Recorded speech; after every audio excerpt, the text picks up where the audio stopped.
Assalamualaikum warahmatullahi wabarakatuh. Nama saya Ahmad Hilmi Bukhari. Dan saya Syafrina.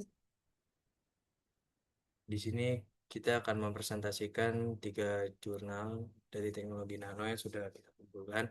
Yang pertama ada sintesis nanopartikel zinc ferrit yaitu ZnFe2O4 dengan metode kopresipitasi dengan karakterisasi struktur kristalnya. Nah, metode sintesisnya yaitu nanopartikel ZnFe2O4 disintesis menggunakan metode presipitasi. Nah, prekursor ion Zn2+ dan Fe3+ dicampurkan. Lalu ditambahkan NH4OH sebagai pengendap dengan variasi konsentrasi 1,5 mol, 3 mol, dan 6 mol. Nah, endapan kemudian dikeringkan dan dikalsinasi untuk membentuk struktur kristal ferrit. Nah, untuk alat yang digunakan yaitu ada dua. Yang pertama XRD yaitu X-ray diffraction digunakan untuk mengetahui struktur kristal, fase, dan ukuran kristalin nanopartikel. Yang kedua ada SIM scanning electron microscope digunakan untuk melihat morfologi permukaan dan bentuk partikel. Nah, hasil dari karakterisasinya itu yang pertama struktur kristal ZnFe2O4 berhasil terbentuk. Nah, yang kedua, ukuran kristal yang diperoleh sekitar 26 nanopartikel, 27 nanopartikel. Nah, hasil dari SEM menunjukkan partikel berbentuk menggumpal atau aglomerasi yang umum terjadi pada nanopartikel magnetik. Yang kedua yaitu judulnya sintesis dan karakterisasi ZnOCu menggunakan ekstrak kulit jeruk manis. Nah, metode sintesisnya yaitu nanopartikel ZnOCu dibuat menggunakan metode green synthesis dengan ekstrak kulit jeruk manis atau citrus sinensis L sebagai agen produksi dan penstabil alami. Metode ini lebih ramah lingkungan karena mengurangi penggunaan bahan kimia sintesis. Nah, alatnya ada tiga. Yang pertama XRD, FTIR, dan SEM IDX.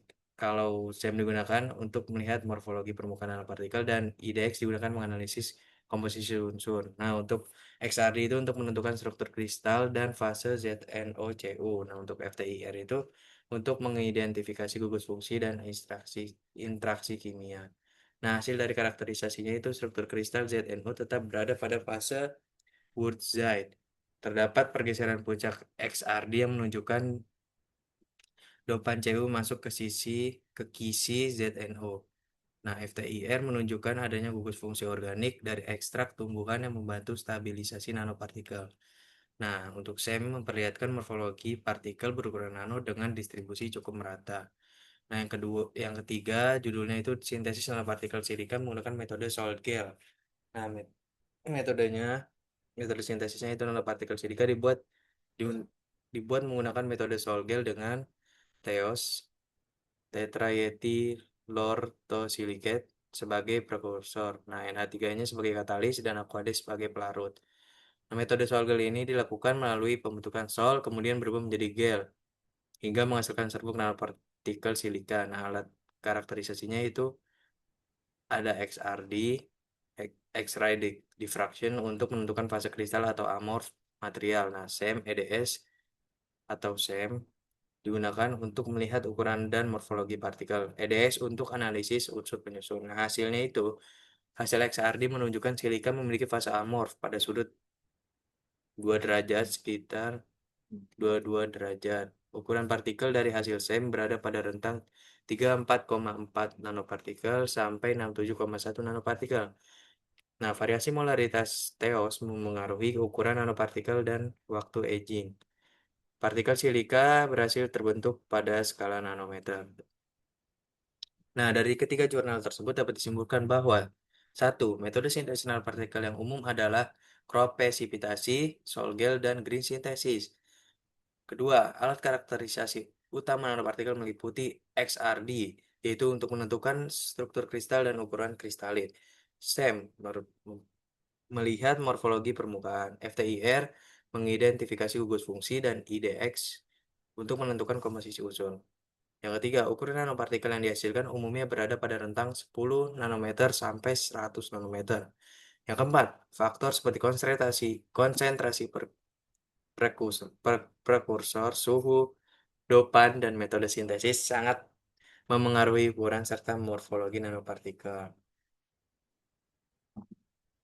Hubungan antara interpretasi data karakterisasi dan bahan nano itu karakterisasi nanopartikel dilakukan untuk mengetahui sifat fisik, kimia, dan struktur material pada skala nano. Data hasil karakterisasi kemudian diinterpretasikan untuk menentukan karakter bahan nano yang dihasilkan. Sehingga ukuran bentuk, partikel, struktur kristal, komposisi unsur, dan gugus fungsi. Hubungan antara interpretasi data karakterisasi dan karakter bahan nano dapat dijelaskan di tabel. Kalau instrumen karakterisasinya SRD, data yang dihasilkan itu pola difraksi dan puncak 29. Interpretasi data itu menentukan fase kristal dan ukuran kristalit. Karakter bahan nano yang diketahui itu struktur kristal, tingkat kristinitas, terus ukuran nano. Kalau SEM itu data yang dihasilkan citra permukaan partikel, interpretasi datanya mengamati bentuk dan distribusi partikel. Karakter bahan nano yang diketahui itu morfologi dan ukuran partikel. Kalau FTIR itu data yang dihasilkan spektrum serapan gugus fungsi. Interpretasi datanya identifikasi ikatan kimia. Karakter bahan nano yang diketahui itu gugus fungsi dan interaksi kimia.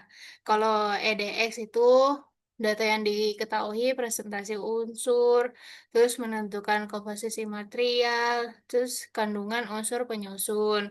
Kalau TEM itu data yang dihasilkan itu gambar partikel resolusi tinggi, mengamati ukuran secara detail, terus bentuk dan ukuran nanopartikel. Kalau UV-Vis, data yang dihasilkan spektrum absorbansi, menentukan sifat optik, dan energi band gap dan stabilitas nanopartikel. Tabel persamaan dan perbedaan dua instrumen karakterisasi itu, kalau dari segi aspek SRD, fungsi utamanya analisis struktur kristal. Kalau SEM itu analisis morfologi permukaan. Data yang dihasilkan SRD itu pola difraksi sinar X. Kalau SEM itu gambar permukaan partikel. Informasi yang diperoleh kalau SRD fase kristal, ukuran kristalit. Kalau SEM bentuk, ukuran, dan distribusi partikel. Prinsip kerja SRD itu difraksi oleh sinar X oleh bidang kristal. Kalau SEM itu interaksi elektron dengan permukaan sampel. Hasil interpretasi SRD itu derajat kristinitas material. Kalau SEM tekstur dan aglomerasi partikel. Skala pengamatannya kalau SRD struktur atom atau kristal. Kalau SEM permukaan mikron hingga nano. Bentuk output dari SRD itu struktur grafik difraksi. Kalau SEM itu citra atau gambar. Kelebihan XRD itu akurat dan identifikasi fase kristal. Terus kalau SEM itu visualisasi bentuk partikel sangat jelas. Kekurangan XRD itu tidak menunjukkan bentuk partikel langsung. Kalau SEM itu tidak menunjukkan struktur kristal detail. Persamaan XRD sama SEM itu sama-sama digunakan untuk karakterisasi nanopartikel, sama-sama dapat menentukan ukuran partikel skala nano, membutuhkan preparasi sampel sebelum pengujian. Digunakan dalam penelitian material kimia dan nanoteknologi. Hasil analisis membantu menentukan kualitas nanopartikel. Mungkin itu sekian dari hasil presentasi yang kami sampaikan. Kurang lebihnya mohon maaf. Wassalamualaikum warahmatullahi wabarakatuh. Terima kasih.